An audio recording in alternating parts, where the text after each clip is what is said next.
Notre invité Yannick Jadot, bonjour. Bonjour. Merci d'être avec nous. La situation sociale, ici, dans notre groupe, les salariés de Next Radio TV ont voté massivement hier pour une reprise de la grève jusqu'à lundi 9h, après des propositions jugées insuffisantes par l'intersyndicale sur l'ampleur des réductions d'effectifs au sein de Next Radio TV. Il y a des conséquences évidemment sur l'antenne, sur les antennes RMC, RMC Découverte, BFM TV, toutes les antennes de BFM qui sont perturbées. Vous voulez apporter un commentaire ? Déjà d'être de tout cœur avec les grévistes. Vous êtes quand même un réseau d'information, y compris d'information locale. C'est essentiel pour la démocratie. On a vécu depuis 2 ans les gilets jaunes, les grèves de la SNCF, les tensions dans la société, évidemment la crise du Covid, où vous avez été sur le pont matin, midi et soir. Ça fait beaucoup de personnes qui sont pas récompensées pour cet extraordinaire investissement. Donc, puis je pense particulièrement, pardonnez-moi, aux pigistes, aux intérimaires. Je sais que dans ce métier, c'est un statut qui est terrible et qui peut durer de très très très nombreuses années. Le Covid-19. Mais ça renvoie aussi à quoi quand il y a un plan social dans l'industrie, ça fait la une des journaux. Et c'est légitime. Quand il y a un plan social dans les services, où travaille une grande majorité de nos concitoyens, souvent, c'est pas la même actualité. Quelque part, on fait pas attention. Et ça dit aussi... On parle de Renault, et on parle pas ça dit d'une entreprise de nettoyage, par exemple. Ça dit peut-être aussi la baisse de la protection dans les services, parce qu'ils sont sacrément bousculés. Oui, bien. Covid-19. Augmentation du nombre de cas dans 11 pays d'Europe, l'OMS s'inquiète. Est-ce que nous négligeons les gestes barrières ? Est-ce que vous-même, vous avez l'impression de négliger les gestes barrières ? Il y a eu incontestablement une envie de retrouver une vie normale une fois qu'on s'est déconfiné. Il y a le soleil, on a envie d'être au restaurant, on a envie de boire un verre de vin avec ses amis. Donc il y a pu y avoir une baisse de la tension, mais quand je prends le train, tout le monde a le masque, en gare, tout le monde a le masque, il y a du gel hydroalcoolique à peu près partout. Voilà, et puis il faut voir aussi qu'il y a toute une jeunesse qui est finalement assez peu touchée par le drame sanitaire que nous avons vécu. Les images vous ont surpris, choqué, ce mot est employé maintenant à tout propos. Pas choqué, parce qu'évidemment, il y a un côté, faut être extrêmement vigilant, faut continuer à être vigilant. Mais quand je vois cette jeunesse... Vous habitez le 10e arrondissement, qui est resté confiné longtemps, qui est peu touché par la pandémie, en termes de drame sanitaire, à qui on dit, en fait, maintenant, en plus, tu n'auras pas de boulot. Les canicules ont redémarré. Tu vas te prendre le dérèglement climatique toute ta vie. Quand je vois des enfants qui, à peine reprennent l'école, peuvent pas jouer dans les cours de récré parce qu'il y a la pollution de l'air. Je me dis qu'on a à la fois une jeunesse qui en prend plein la gueule, pardonnez-moi, qui aspire à vivre, parce que la jeunesse, c'est aspirer à vivre. Donc il faut être vigilant, mais il faut aussi être bienveillant vis-à-vis de cette jeunesse. Yannick Jadot, second tour des municipales dimanche. Vous vous attendez à un succès. Est-ce que vous attendez un large succès des listes Europe Écologie Les Verts ou des candidats soutenus par Europe Écologie Les Verts ? Partout où je vais dans le pays, le pays, je sens une incroyable aspiration populaire à transformer la ville, à se réemparer de sa vie. Parce que ça existait déjà avant la pandémie. Mais on a vu que pendant toutes ces pandémies, la question de l'alimentation et de l'agriculture, la question des transports, la question de la densité ou la moindre densité de la ville, les espaces verts, la question de notre rapport au travail, tout ça a aussi évolué. Et je vois une aspiration à la transformation, mais une transformation extrêmement rigoureuse, extrêmement sérieuse. Partout, j'ai rencontré de nombreuses entreprises. Une entreprise formidable, encore à Montpellier il y a quelques jours, Prédicte, qui est une entreprise française qui aide les maires à l'échelle locale à prévoir les inondations. Vous êtes du Sud, vous avez vu qu'il y a 10-12 jours, il y a eu un événement Cévenol, il serait tombé sur Montpellier, ça pouvait être une catastrophe. Donc on a ce dérèglement climatique, on a cette volonté de solidarité, de bienveillance entre nous, de mieux vivre la ville, et il y a ce logiciel écologiste Oui. Ce logiciel écologique qui est en train de s'imposer, social, qui est en train de s'imposer. Qui est en train de s'imposer, et c'est une belle et grande nouvelle pour notre démocratie. Vous allez vous imposer. Quel est votre objectif? Franchement, j'en dimanche. Sais rien. Je vois une formidable dynamique. Où est-ce que vous pensez que vous allez gagner? À Lyon, à Marseille, évidemment à Grenoble, à Besançon, à Tours, à Metz, à Lille. Je l'ai dit, à Montpellier. Et à chaque fois que je cite toutes ces villes, j'en oublie d'autres. Mais il y a encore une fois, on est dans un moment politique extrêmement dur. Un tournant politique. On est dans un tournant politique où finalement la société constate que on veut la vie d'avant, mais on veut pas le système d'avant. Je vous parle de tournant politique. Et donc il faut transformer. Parce que dimanche soir, ou lundi, ou mardi, imaginons que Europe Écologie Les Verts, que les écologistes prennent la tête de la direction de plusieurs grandes villes de France. C'est un tournant politique. Ça veut dire quoi? Ça veut dire que vous devenez le leader de la gauche. Ça veut dire que les écologistes deviennent la première force de gauche, leader de la gauche. Ça veut dire que tout tournera autour de vous. Ça veut dire que l'écologie recompose le paysage politique. En 2017, Macron recompose le paysage politique autour de lui. Aujourd'hui, le macronisme a été aspiré par la droite.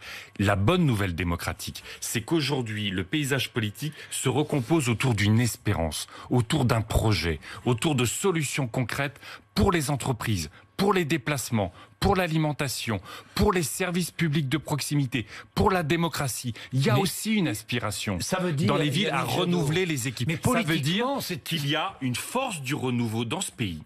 Oui.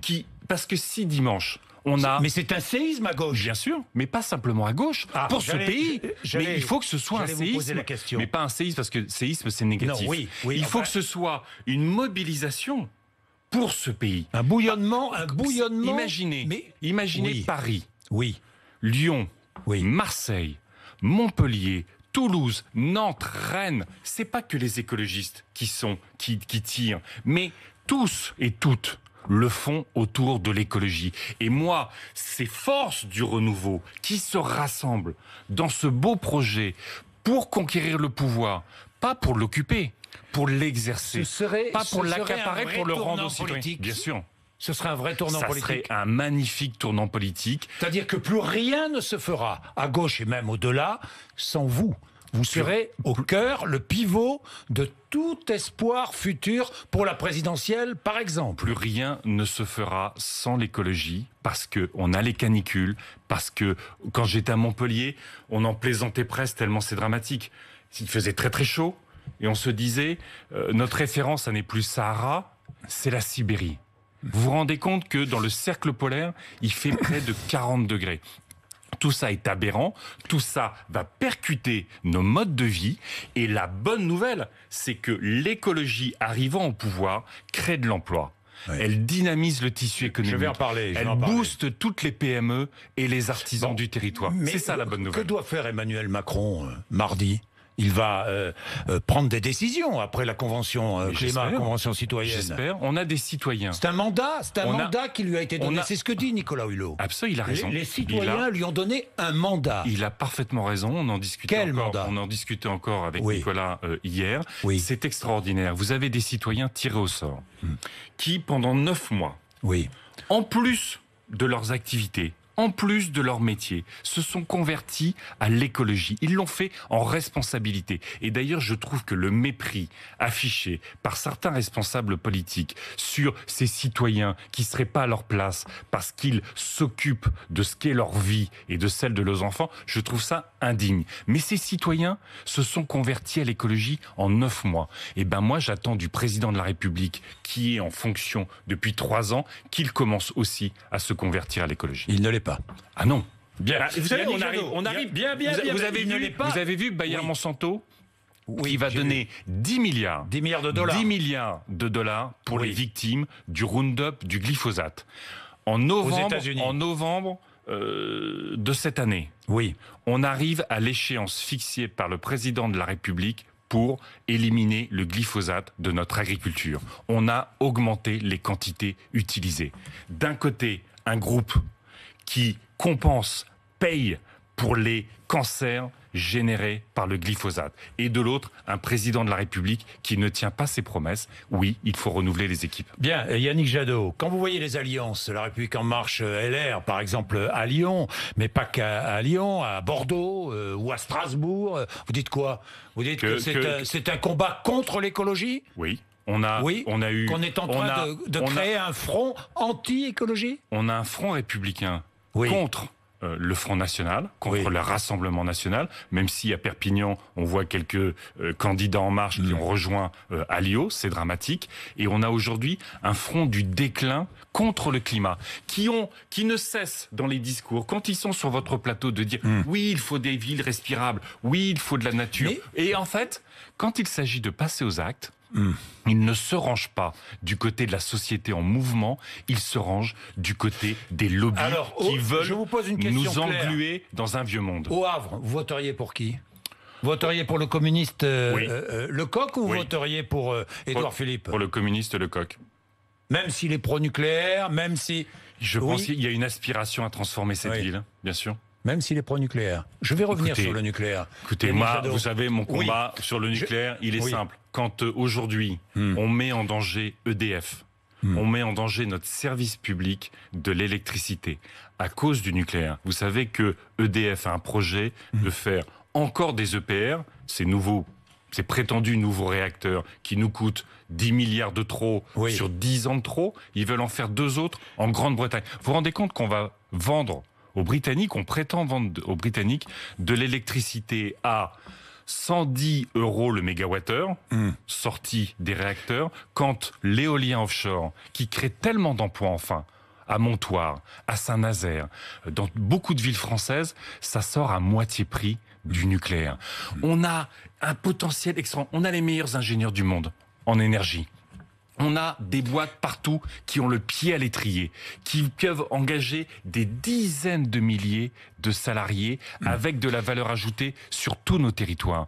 Comment on peut encore faire le choix d'une énergie risquée, qui est aujourd'hui très chère, contre des énergies citoyennes qui créent beaucoup d'emplois? Un mot quand même, un mot sur les engagements de vos candidats. Et que je regardais à Lyon, le candidat veut interdire les congrès internationaux. C'est intelligent, franchement. Est-ce que c'est raisonnable? Écoutez, je vous pose la question. J'ai pas vu cette proposition. Je vous le dis. J'ai pas vu cette proposition. Je la regarderai. Ils ont un raisonnement. Partagé ou pas? Il faudrait que je la regarde, parce que j'ai du mal à croire que tous les centres de congrès qui existent à Lyon vont devenir vides. Je ne crois pas à ça. Mais je regarderai. Vous ne l'espérez pas. Nous devons continuer à faire de nos villes des villes attractives économiquement, qui boostent la dynamique des entreprises. Et à chaque déplacement, vous savez, les candidats et les candidates me font rencontrer des entreprises. Bien, Yannick Jadot, justement. Parce qu'elles ont envie de bouger. Alors, la convention sur le climat, les propositions, est-ce que ce n'est pas de la décroissance annoncée? Non? Ah non, je dis ça, je vous dis ça comme ça, mais décroissance. Vous savez, il y a de belles décroissances.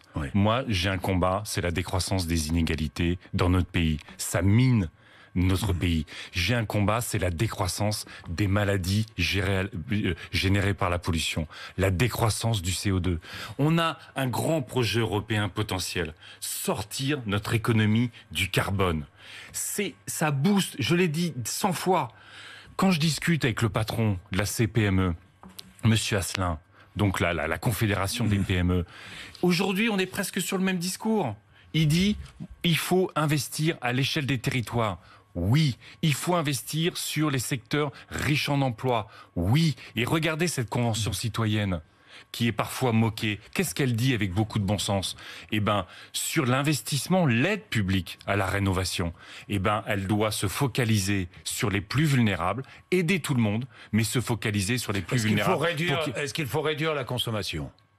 Non, ça dépend de la consommation. Oui, ça dépend laquelle. La réduction du temps de travail. Bio, l'agriculture bio. Vous êtes content qu'il n'y ait pas de réduction, pas de proposition de réduction du temps de travail? Je pense que, vu la crise sociale dans laquelle nous sommes, il faut ce projet-là, qui est un projet de civilisation. Ce projet-là n'est pas un projet d'actualité. Aujourd'hui, il faut trouver du boulot pour le potentiel 1 million de chômeurs supplémentaires. Donc sur une croissance 700 000 verte. jeunes. Donc une croissance verte. Donc une économie verte. Il faut absolument booster tous les secteurs qui créent de l'emploi et qui nous font du bien. Vous savez, je ne sais pas si vous avez vu cette tribune de 600 étudiants de l'aéronautique. 600 étudiants de l'aéronautique, notamment de Toulouse. Ils disent quoi? Leur rêve, c'est l'avion. C'est cette liberté qu'apporte l'avion, cette technologie de l'avion. Qu'est-ce qu'ils disent? Ils disent, nous savons, et c'est notre responsabilité, de réduire le trafic aérien. Nous avons la responsabilité de reconvertir une partie de l'industrie aéronautique vers les énergies renouvelables, vers le ferroviaire, que notre gouvernement est totalement en train d'abandonner. Eh bien, je trouve que cette responsabilité de notre jeunesse, de ces ingénieurs de l'aéronautique, elle est formidable. On doit la suivre. Enfin, rien sur la taxe carbone. J'imagine C'est vrai. que vous le regrettez. Oui. Rien sur le nucléaire. C'est vrai, mais c'est pas J'imagine tout. que vous le regrettez. Mais ce Oui. sont 150 citoyens Oui, qui, oui. en 9 mois, ont travaillé avec beaucoup de bon sens. Moi, quand j'entends une infirmière dans Oui. les zones rurales qui dit « Aujourd'hui, on peut pas se passer de la bagnole, mais il va falloir quand même revenir sur la voiture solo, c'est-à-dire se déplacer seul dans sa voiture. » Quand je vois ces citoyens dont on nous a dit que leur seul désir caricaturé par des responsables politiques irresponsables, c'était d'avoir des centres Mais la commerciaux taxe en carbone, périphérie. il faut la rétablir. Il faudra une taxe carbone, il faut mettre un prix au carbone. Oui. Si on veut éviter le dérèglement climatique. Mais ce qu'ont toujours dit les écologistes, c'est que notamment pour les plus vulnérables, compenser euro par euro. Et c'est plus qu'une compensation euro par euro, parce que ça veut dire que vous avez plus de transport collectif. Ça veut dire que votre logement, il est isolé et que vous consommez 5 à 600 euros de moins d'énergie par an. Et l'été, c'est 4 à 5 degrés en moins. Et ça, c'est formidable. Bien, sortons de l'écologie, Yannick Jadot. Je voudrais vous parler de cette manière de peut-être de revisiter notre histoire. Je ne sais pas ce que vous en pensez, vous allez me dire. Déboulonner des statues. Est-ce qu'on ne déboulonne pas notre histoire en déboulonnant des statues? Franchement, quelle est votre position? Je pense qu'il faut, on voit là une forme de conflit entre l'histoire telle qu'elle Oui. s'est déroulée, Oui, dans les contextes de l'histoire, oui, et la mémoire, et notamment la mémoire des victimes. Repenser, par exemple, la Troisième République, simplement avec le regard d'aujourd'hui, c'est aberrant. La Troisième République, c'est l'école. C'est la fortification de notre pacte républicain. Mais c'est aussi cette abomination qu'a été le colonialisme. Et si on dit simplement tous ceux qui ont participé à la Troisième République sont des colonialistes insupportables qu'il faut rayer de l'histoire, c'est une faute politique, c'est une faute historique. Mais notre histoire, et notamment la façon dont on met en scène l'histoire, avec les noms de rues, avec les statues, elle peut évoluer. Il n'y a pas de raison que, d'une certaine façon, une statue soit là pour l'éternité. Il se passe en permanence des choses. Moi, je regrette qu'il n'y ait pas assez de noms de femmes dans les rues. Je regrette qu'il n'y ait pas assez de noms de victimes. On ne peut pas être simplement sur des héros qui sont simplifiés, ils ne sont qu'héroïques, sortis de la complexité de leur histoire, sortis de leur complexité individuelle. Et puis, être face à des mémoires qui sont des vécus familiaux, des vécus personnels, qui peuvent être extrêmement douloureux. Donc, ayons un débat structuré, ayons un débat apaisé sur notre histoire. Vercingétorix, il a été... Quand on a fait nos ancêtres les Gaulois au 19e siècle, c'est pas que, historiquement, on vient plus des Gaulois que des Francs. C'est parce qu'à ce moment-là, il fallait des Gaulois anti-germaniques et non pas des Francs qui venaient aussi de Germanie parce que notre histoire, elle était contre l'Allemagne. Vercingétorix, c'est un formidable, dans notre imaginaire, il est formidable, c'est un esclavagiste aussi. Donc ce que je veux dire, c'est que on doit avoir ce débat sur nos personnages. On doit avoir ce débat à l'école, dans la société, sur notre histoire. On doit intégrer les mémoires douloureuses, mais on ne peut pas être dans un débat en permanence caricatural quand on sait qu'il est complexe. Oui, est-ce que... par exemple, la fameuse fresque à Stein, en région parisienne, où l'on voit George Floyd et Adama Traoré, et une phrase qui met en cause la police, les violences policières. Est-ce que cette phrase aurait dû être effacée?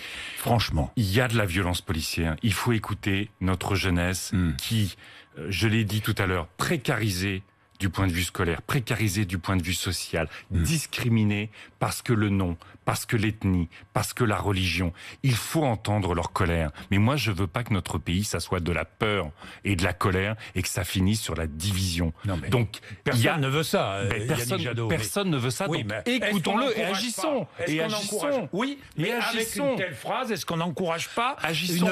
Une haine contre la police? Moi, je défends la police. Je défends la police. Dans les quartiers, on envoie les plus jeunes, les moins bien payés, les moins expérimentés. On met la police au front de la République, de toutes ces tensions, de toutes ces difficultés. Donc construisons avec les policiers, avec la société, un vrai service public de la police, avec des moyens, des compétences, de la formation, une juste rémunération et avec un commandement et un gouvernement qui ne rompt jamais la tradition républicaine de la police. Ça n'a pas été le cas ces derniers mois.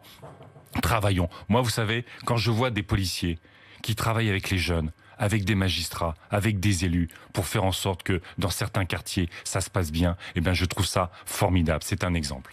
Bien, merci Yannick Jadot, 8h54 RMC et BFM TV.